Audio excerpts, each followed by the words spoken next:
नमस्कार साथियों। पुस्तकों की दुनिया बड़ी ही अनूठी होती है। हमारे अकेलेपन की सबसे अच्छी दोस्त होती हैं और ज्ञान प्राप्त करने का सबसे अच्छा साधन पुस्तकें ही होती हैं। आज जब बार-बार लॉकडाउन की स्थिति आ रही है, तो हमें फिर से पुस्तकों से जुड़ने का अवसर प्राप्त हो रहा है। पुस्तकों से हमें ज्ञान तो मिलता है, एक जिसने पुस्तक लिखी है उसके बारे में और जिस व्यक्ति के बारे में या जिस विषय पर पुस्तक लिखी गई है, उसके बारे में हमें जानकारी मिलती है और हमारा ज्ञान बढ़ता है, हमारी सोच, समझ विकसित होती है और हमारी अंतर्दृष्टि बढ़ती है। हमारी अंतर्दृष्टि को विकसित करने का अवसर मिलता है हमें। तो आज मैं एक नई श्रृंखला शुरू कर रही हूँ जिसमें पुस्तकों पर चर्चा की जाएगी और वो भी विशेषकर आध्यात्मिक पुस्तकों की। तो आज जो मैं आपके सामने पुस्तक लेकर आई हूँ, वे है संत शेख नेहा। संत बाबा हरनाम सिंह जी की जीवनी है शेख नेहा। ये मूल रूप से पंजाबी में लिखी गई थी और इसके कई सारे एडिशन प्रकाशित हो चुके हैं। पहले भाग में प्रकाशित हुई थी, उसके बाद इसका दूसरा भाग भी आ चुका है, इसलिए इसको भाग पहला दिया गया है। जो देश-विदेश में रहने वाले संगत हैं, लोग हैं,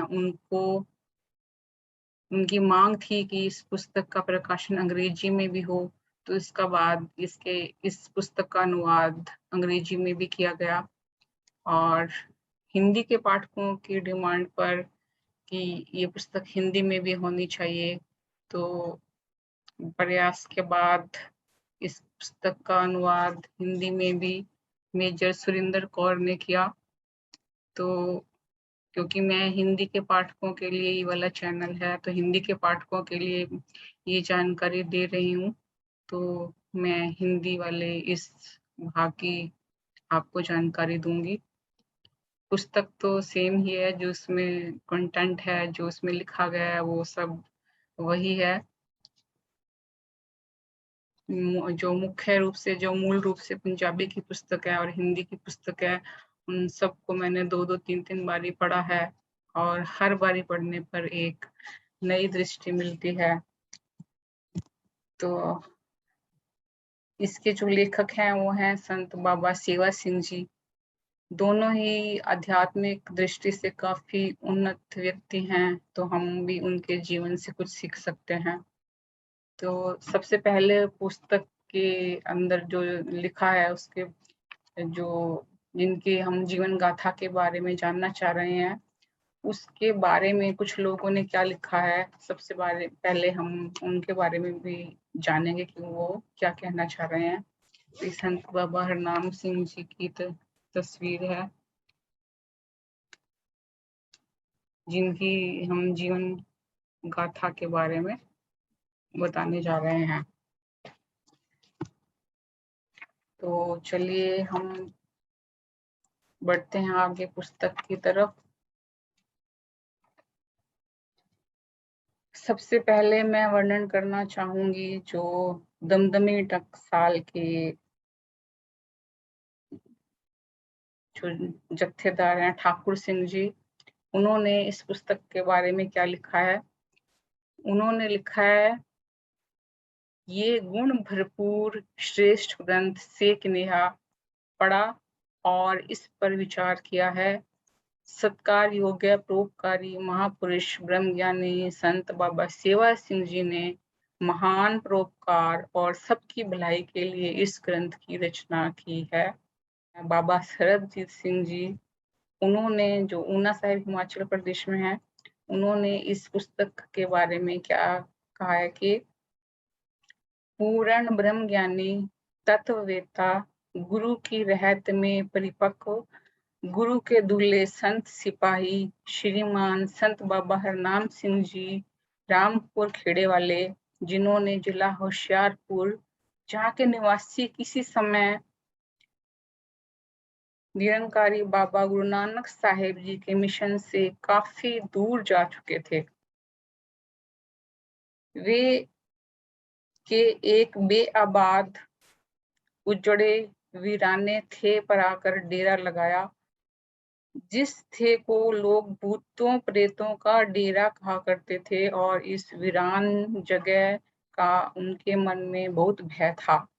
महापुरुष संत बाबा जी ने उस टीले पर निरंकार जी का लगातार भजन सिमरन करके उस वीरानगी पर खेड़ा अर्थात रौनक ले आए। ये इस पुस्तक के बारे में उन्होंने कुछ लिखा है। बाबा हरनाम सिंह जी के उत्तराधिकारी संत बाबा सेवा सिंह जी ने ये अत्यंत प्रशंसनीय उद्यम करके महापुरुष के गुरुमुख जीवन को संगत के सामने प्रकट किया है। यानी बाबा जी ने जिन्होंने ये जीवनी लिखी है, हम सब पर एक बहुत बड़ा परोपकार किया है कि हम ऐसे संत पुरुष के बारे में, उनके जीवन के बारे में जानकारी प्राप्त कर सकें और उससे कुछ सीख सकें। इसके पश्चात जो इस पुस्तक के बारे में लिखा है वो है भाई साहब जोगिंदर सिंह तलवाड़ा जी, जो अमृतसर के निवासी हैं। उन्होंने लिखा है, सत्य के धारणी सत्पुरुष सृष्टि का श्रृंगार हुआ करते हैं। वह ऐसे पारिजात वृक्ष तुल्य हैं जिसकी छाया घनी और फल रसदायक होते हैं, और वह चलती फिरती यूनिवर्सिटी होते हैं जिससे मनुष्य मात्र को जीवन के हर एक पक्ष संबंधी ज्ञान और जीवन मार्ग मिलता है। सत्पुरुषों ने गुरुवाणी के समग्र गुरु आदेशों को कमाया होता है, इसलिए उनका हर एक वचन और हर कर्म जिज्ञासुओं के लिए मार्गदर्शन है। यानी अगर हम किसी संत पुरुष से मिलते हैं और उनके जीवन के बारे में कुछ जानते हैं, उनसे ज्ञान प्राप्त करते हैं, तो उनसे हम काफी कुछ सीख सकते हैं। उनका हर वचन, उनका कर्म हम सबके लिए प्रेरणादायी होता है। कर्ता पुरख कर्ता अदृश्य है, बेशक इन आंखों से नहीं देखा जा सकता, पर उस अदृश्य से अंतरात्मा से जुड़े संत पुरुषों में उसके नूर का प्रकटावा होता है। उनके दर्शनों से हृदय में ठंडक मिलती है और वाहेगुरु की मौजूदगी पर सिदक और श्रद्धा उत्पन्न होती है। इसलिए हमारे पुरखों ने हमें इस मांग से जोड़ दिया है, से गुरमुख प्यारे मेल जिन्ना मिलिया तेरा नाम चितावे। यानी हम सब परमात्मा से जो अरदास करते हैं, प्रार्थना करते हैं, उसमें प्रतिदिन हम यही मांगते हैं कि हमें ऐसे गुरु के प्यारों से हमारी मुलाकात हो जिससे मिलने से हमें परमात्मा का नाम चिताए, यानी हम परमात्मा के नाम का सिमरन कर सकें। नाम रंग में रंगे गुरु प्रेषित पंथ प्रसिद्ध गुरुमुख व्यक्तित्व में से ऐसी विकसित शख्सियत संत बाबा हरनाम सिंह जी रामपुर खेड़े वाले हुए हैं। नाम की लाली से रोशन अपना नूरानी चेहरा हर ओर खेड़ा बांटता था। आपकी तपस्या और तेज के प्रताप से बियाबान टीला रामपुर खेड़ा हो गया। वो जो जगह कभी एक टीला हुआ करती थी, अब वो उस जगह का नाम रामपुर खेड़ा हो गया। इसके बारे में वो आगे लिखते हैं कि संत बाबा जी के मन में जहाँ निजी जीवन को नाम वाणी द्वारा सफल करने का बेअंत इच्छा होती थी, वहीं पंथ की सेवा के लिए भी उनके मन में काफी भावनाएं होती थी, काफी भावनाएं हिलोरे लेती थी। वो पंथ की चढ़ती कला के लिए भी रोज अलग से एक पाठ बेनती चौपाई का किया करते थे, और ऐसा करने के लिए भी उनसे जो गुरु सिख मिलने के लिए आते थे उनको भी प्रेरणा देते थे कि वो पंथ की चढ़ती कला के लिए एक पाठ बेनती चौपाई का क्या करें। उन्होंने इसके लिए 40-40 दिन का कठिन तप भी किया। इस समय वो कभी किसी से बातचीत नहीं करते थे, बस अपनी कुटिया में सारा समय नाम वाणी में ही मस्त रहते थे। गुरुबाणी के महावाक होन नजी खुदाए दे भेद न किसे दिन, ये आप जी पर पूर्णतः सार्थक था। वे अपने आप को बहुत छिपा कर रखते थे और हर एक को गुरु से जोड़ने का प्रयत्न करते। जो भी आध्यात्मिक रूप से ऊंचे होते हैं, संत होते हैं, वे अपने आप को छुपा कर रखते हैं। तो ये संत बाबा हरनाम सिंह जी भी अपने आप को छिपा कर रखते थे, और अगर कहीं किसी चीज की प्रशंसा मिलती थी तो वो उसकी जो पूरा श्रेय है गुरु को दिया करते थे और गुरु से जोड़ने का प्रयत्न करते थे। नाम सिमरन की बरकत के फल स्वरूप कई बारी महापुरुषों को जो है वो वाक सिद्धि जो है वो सहज में ही मिल जाती है, पर वे इसको अपने बड़प्पन के लिए प्रयोग नहीं करते। उनको अपना बड़प्पन पसंद नहीं होता, बल्कि वे तो कर्ता पुरख के बड़प्पन को दर्शाने के जरिए होते हैं। बाबा जी ने श्री सुखमनी साहिब जी की पंक्ति भूखे को देवत आधार को आधार मानकर जिंदगी में विलक्षण तजुर्बा भी किया कि नाम सिमरन मनुष्य के शरीर की संपूर्ण खुराक है। पूरे 40 दिन अन्न पानी सेवन किए बिना चढ़ती कला में नाम के रंगों तिरंगों में व्यतीत किया।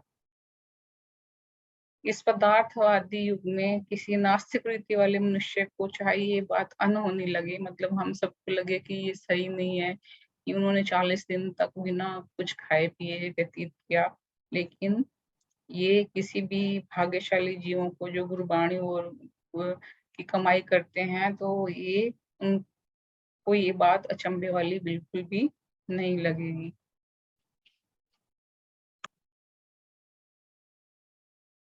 नाम जो है वो तन मन को तृप्त करने वाला भोजन तो है ही, वो एक पारस रासायनिक औषधि भी है, जिसमें मनुष्य की आत्मा भी और काया भी सोने के जैसी हो जाती है, कंचन तुल्य हो जाती है।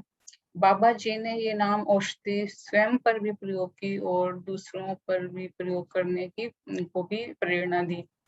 अगर किसी सज्जनों के स्वास्थ्य को बाबा जी से जोड़ना चाहा कि आप जिन्हें गुरुमुखों वाली हलीमी और नम्रता से यथार्थ गुरुमुख का मार्गदर्शन करते हुए कहा कि कई बार ऐसे हो जाता था कि भाई उनके पास लोग आते थे और बाबा जी उनको गुरबाणी के लिए प्रेरणा करते थे कि पाठ किया करें, तो वो उनको धन्यवाद करने के लिए आते थे, तो ये बोलते थे कि राज्य तो सतगुरु जी ने किया है, मेरे जिम्मे तो गुरुवाणी की सेवा लगाई गई है, यानी वो स्वयं गुरुवाणी पढ़कर भी सुनाया करते थे।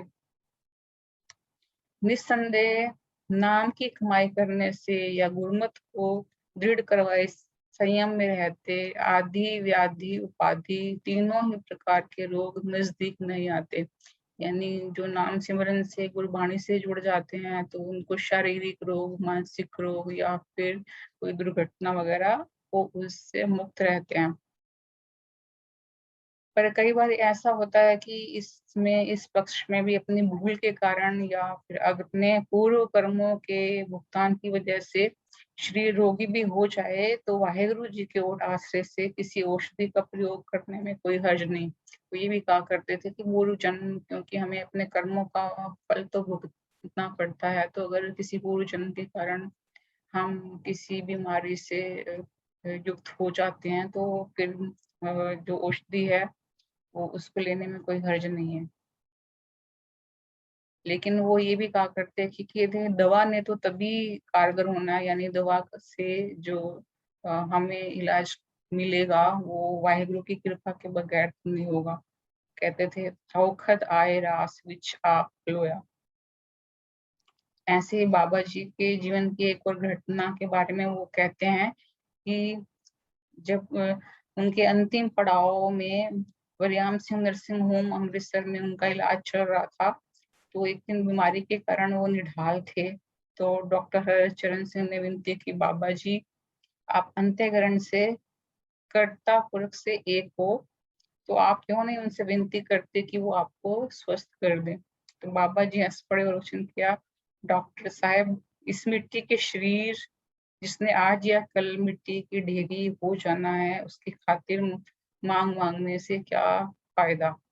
अब तो केवल यही मांग है कि हर श्वास में हमें परमात्मा का नाम जो है वो याद रहे और मैं प्रभु में समा जाऊं। तो यानी उनकी इच्छा यही थी कि वो परमात्मा के नाम का सिमरन करें। वो अपने लिए उन्होंने स्वास्थ्य की मांग नहीं की, क्योंकि उन्होंने यही कहा कि जो हमारा शरीर है वो मिट्टी में ही मिल जाना है। बाबा जी अपने विचारों के प्रति बहुत दृढ़ थे, जिसके बावजूद वह हर किसी के विचारों की पूरी कदर करते थे और गुरसिखों के नाते गुरु सिख से मेल मिलाप और गुणों की सांझ रखते थे। यानी उनको अगर लगता था कि कुछ किसी की जो विचार हैं थोड़े से अलग भी हैं, तो वो उनको समझाने के लिए, ऐसा नहीं कि वो उनसे बात नहीं करते थे, वो उनसे बात करते थे और समझाते थे। आगे उन्होंने लिखा है कि पुस्तक लिखे जाने का प्रयोजन केवल यही है कि गुरुमत के निर्मित मार्ग पर चलते गुरसिखों को गुरु पातशाह की ओर से जो बरकतें और बख्शिशें प्राप्त होती हैं, उनका वर्णन करके इस मार्ग के पथिकों में उमंग पैदा की जाए। यानी गुरसिखी मार्ग पर या नाम सिमरन के मार्ग पर संतों को जो प्राप्त होता है, वो उससे हम प्रेरणा ले सकें, तो किसी भी पुस्तक लिखने का ये उद्देश्य होता है। ये उन्होंने लिखा है बाबा भाई साहब जोगिंदर सिंह तलवाड़ा जी ने। इसके पश्चात खालसा कॉलेज गर्दीवाला में होशियारपुर में प्रोफेसर हैं भाई साहब हरिंदर सिंह महबूब जी। उन्होंने भी इस पुस्तक के बारे में लिखा है। उन्होंने लिखा है कि शेख नेहा 20वीं सदी के महान संत बाबा हरनाम सिंह जी की बहुत ही मासूम और निश्चल शैली में लिखी एक ऐसी जीवन गाथा है, जिसके हर शब्द से भरोसे का प्राकृतिक जलवा नजर आता है। संत जी ने निरंतर सिमरन, इंसानी मोहब्बत, रचनात्मक सेवा और पंथ जिंदगानी से पावन एक सुरता हासिल करके गुरु लियू के उस ऊंचे रुतबे तक पहुंच की जो किसी विरले ही सिंह को नसीब होता है। यानी संत बाबा हरनाम सिंह की जीवनी जो बहुत ही सादगी भरा जीवन व्यतीत किया उन्होंने, और उनकी जो पहुंच थी वो उनको कई बार गुरु गोविंद सिंह जी के और गुरुओं के दर्शन भी हुए। तो उस सब का वर्णन आगे हम इस जीवनी में तो करेंगे ही, वो वर्णन तो आएगा ही, लेकिन जो और लोगों के विचार हैं अभी उनके बारे में जान रहे हैं। तो उन्होंने लिखा है कि संत बाबा हरनाम सिंह जी के गुरुमुख जीवन को जो प्रोफेसर साहब हैं उन्होंने बहुत नजदीकी से देखा। उन्होंने असली अर्थों में मन पर विजय प्राप्त की थी और जिंदगी के हर अमल, हर क्षण और हर स्पर्श से द्वैत की मलिनता को अपने अंतिम सांस तक दूर रखा। यानी वो द्वैत भाव से दूर हो चुके थे।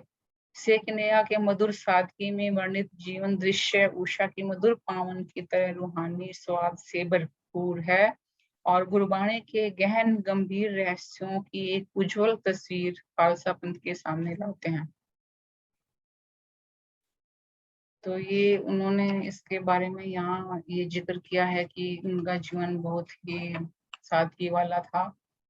तो वो कहते हैं कि संत सेवा सिंह जी ने अपने रूहानी रहबर की जिंदगी का चित्रण कर और खालसा मार्ग को उसकी सूक्ष्म तहों तक रूपमान किया है।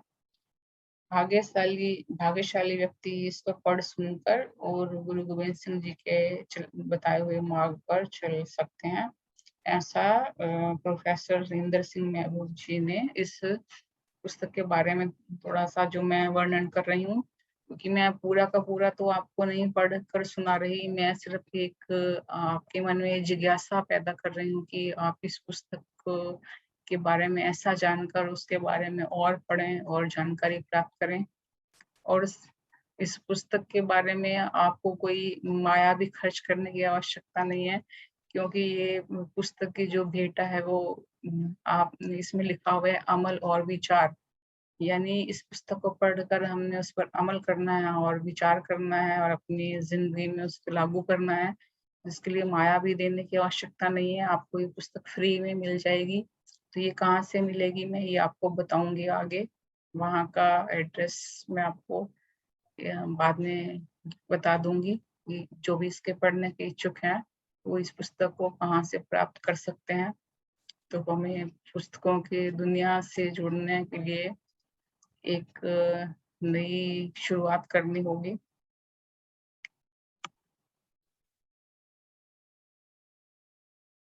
यूके में रहने वाले भाई हरविंदर सिंह जी ने संत बाबा हरनाम सिंह जी की जीवनी के बारे में लिखा है कि महापुरुष पूर्ण ब्रह्म ज्ञानी संत बाबा हरनाम सिंह जी, उनके संबंध में तो कोई ऐसा व्यक्ति ही कुछ कह सकता है। उन गगन मंडलों की उड़ान लगाने वाला अध्यात्मदर्शी और इस सत्य मार्ग का पथिक ही बयान कर सकता है। मैं तो केवल अपनी ओर से श्रद्धा के फूल भेंट करने के लिए ही कुछ पंक्तियां संगत के साथ साझी कर रहा हूँ। मतलब वो कह रहे हैं कि जो आध्यात्मिक रूप से काफी ऊंचाई पर हो, वही उनके बारे में बहुत अच्छे से बयान कर सकता है। क्योंकि जो व्यक्ति आध्यात्मिक रूप से काफी ऊंचाई पर हो, तो उनको समझने के लिए, उनके बारे में जानने के लिए उतनी ऊंचाई पर होना आवश्यक है। तो वो कह रहे हैं कि महापुरुष बाबा जी के संपर्क में जो भी गुरुमुख एक बार आ गया, वह फिर नजदीक से नजदीक ही होता चला गया। कोई ऐसी कशिश और मीठा खिंचाव उनके जीवन में समाया हुआ था। हर आए प्राणी से ऐसा प्रेम पूर्वक बर्ताव करते थे कि हर कोई ये महसूस करता था कि महापुरुष मुझे ही सबसे ज्यादा प्यार करते हैं। आप जी प्रभु प्यार से पूरित हर एक को प्यार बांटते रहते थे। आप जी की शिक्षा देने का ढंग भी बहुत सादा, कमाई वाला और असरदार होता था।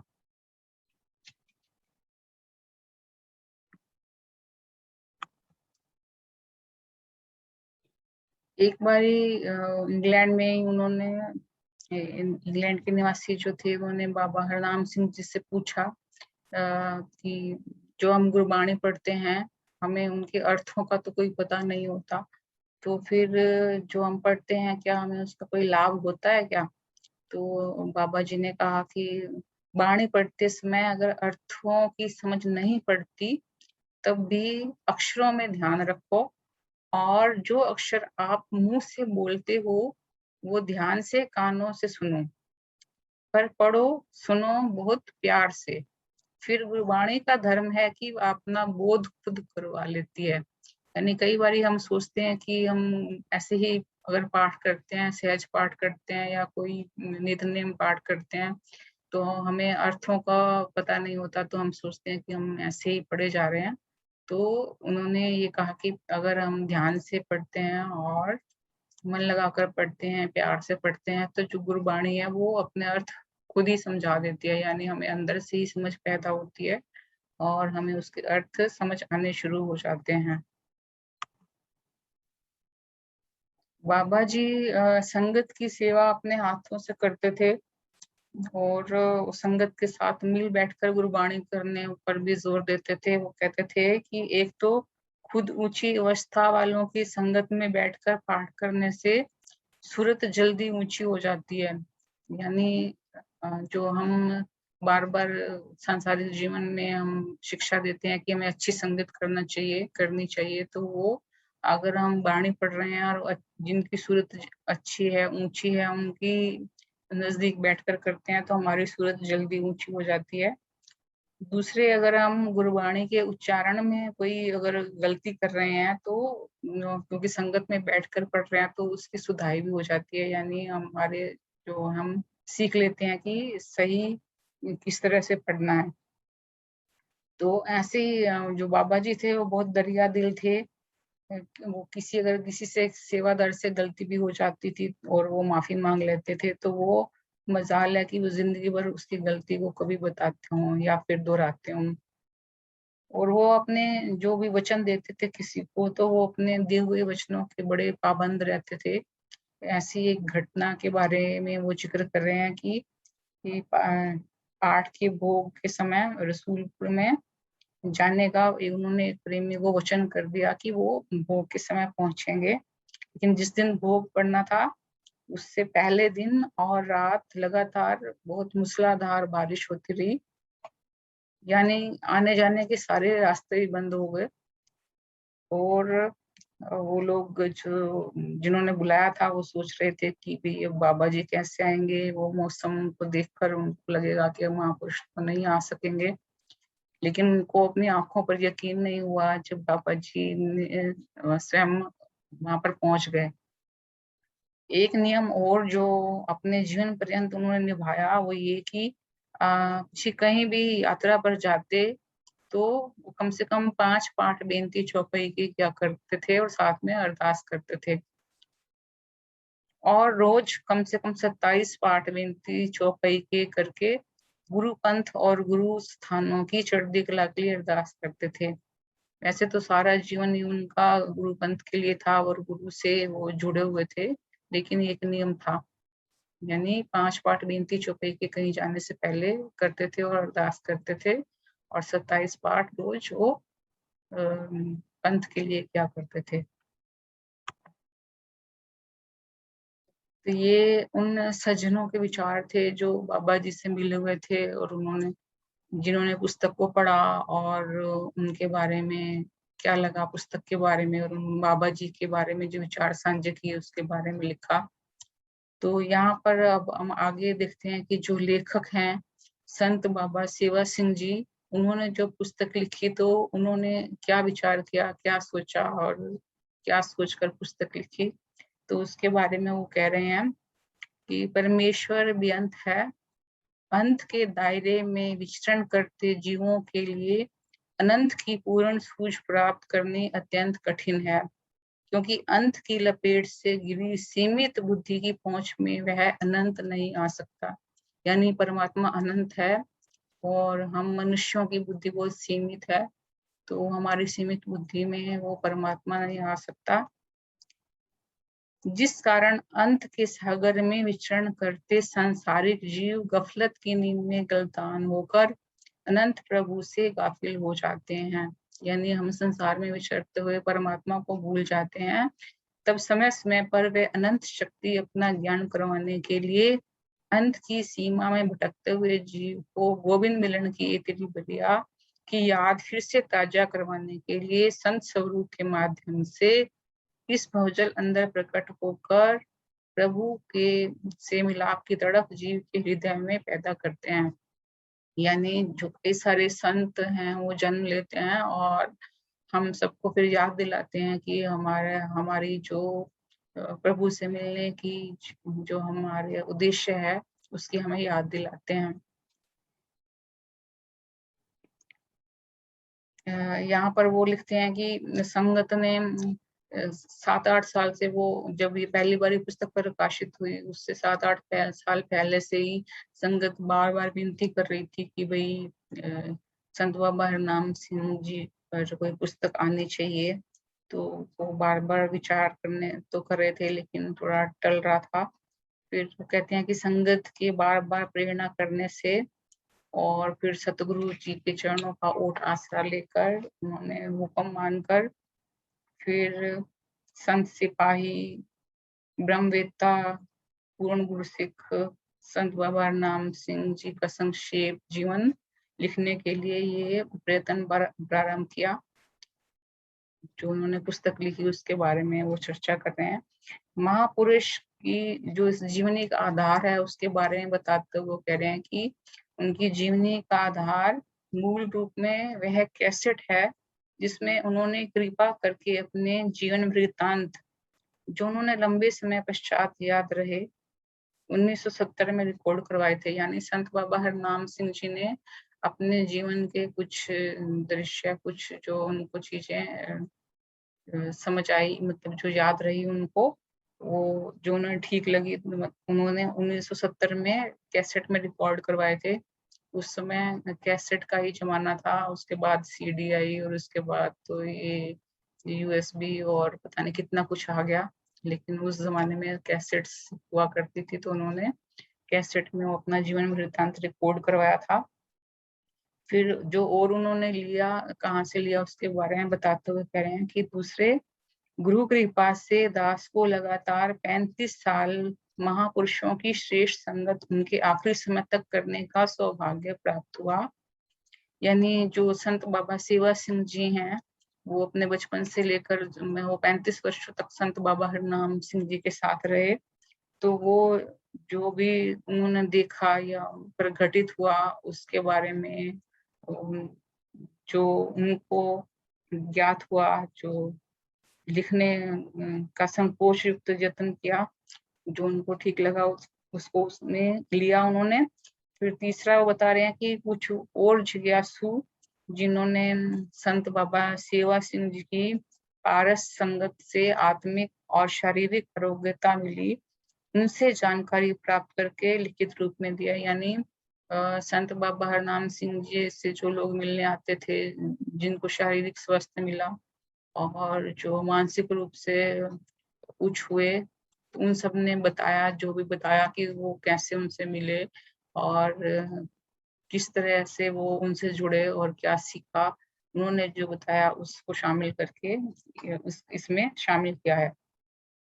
तो वो कह रहे हैं कि सारी पुस्तक में केवल वे ही घटनाएं लिखित रूप में हैं जिनमें कोई गुरमत मार्गदर्शन प्राप्त हो सके और गुरमत मार्ग पर चलने में सहायता हो सके।